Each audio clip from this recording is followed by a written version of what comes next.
So ayan na nga mga loads, mayroon na tayong filler gauge. O pre, dito ka maghawak.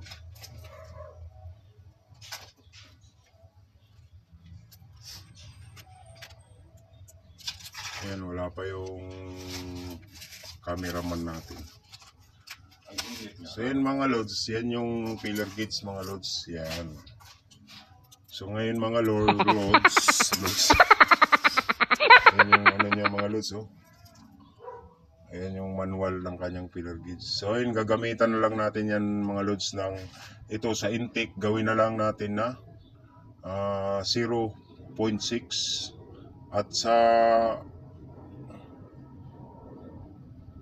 X-house naman mga loads gawin natin 0.8 kasi sobrang ingay na mga loads kung narinig nyo kanina mga loads. Ano ba? Anak ko. Yan ang mga loads. Ayan. Ito yung ano, dito tayo unahin natin tong sa intake. So ayan, gamitin natin tong yan, 0.6. Ayan. So yan mga loads, oh, 0.6. Ayan, ito yung sa intake mga loads. Siyempre, luluwagan muna natin dito gamit tayo ng 10mm. Saka siyempre, kailangan may flat screw mga loads para hindi maggalaw yung ano niya. Lalo tayo ng flat screw.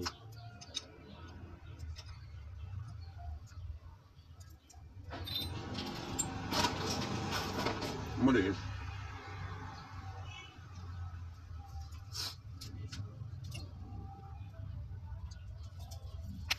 Nasa na?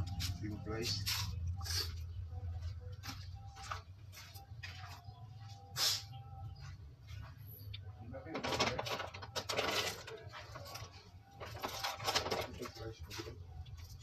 Ito ko ni may hawak mo na. Yan. Takot pala yung price. Huli ka.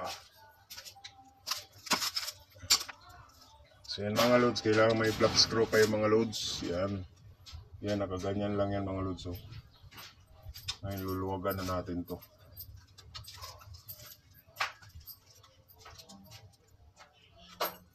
Sa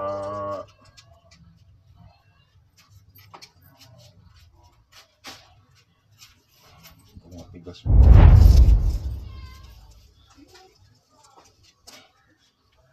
Bumili na lang kami madam ng ano. Baka wala daw. Wala, filler gauge. Ano? Filler gauge. Yan. Tigas pala nito mga Asan loads. yun? Asan na yan? Pre?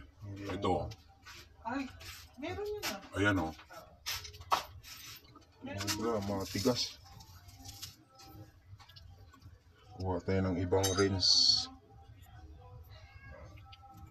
Wala naman iba na gamit yung gamit eh. Sige, berahin. So ayan mga loads. Yung isang set din.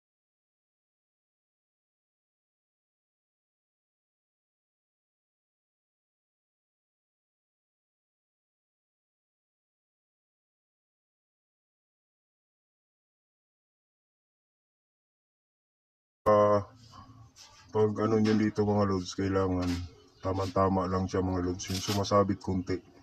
So ngayon gamit natin dito mga loads 0.6 sa LTEC nya. Ayan, yung ano lang, yung sumasabit lang din siya mga loads, hindi rin yung ano.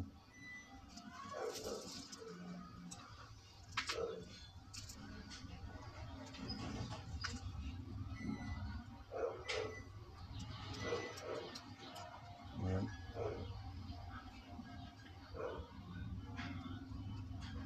So ayan mga loads, 0.6. Ayan. So ayan mga loads, sisikipan na natin. Ayan, kailangan may flat screw kayo mga loads para hindi magbago yung kanyang ano, adjustment.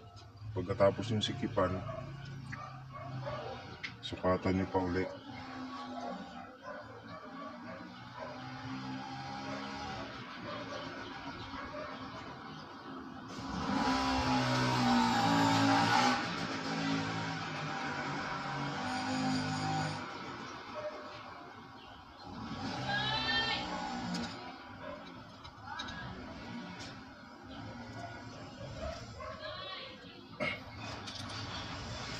mga lods. Tapos pasok nyo ulit itong ano.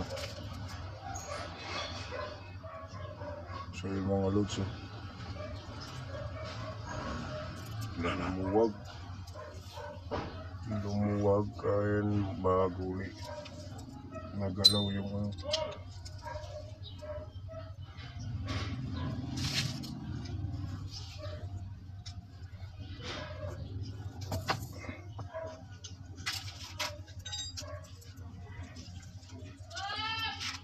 Nailagay na lang natin ito mga lods.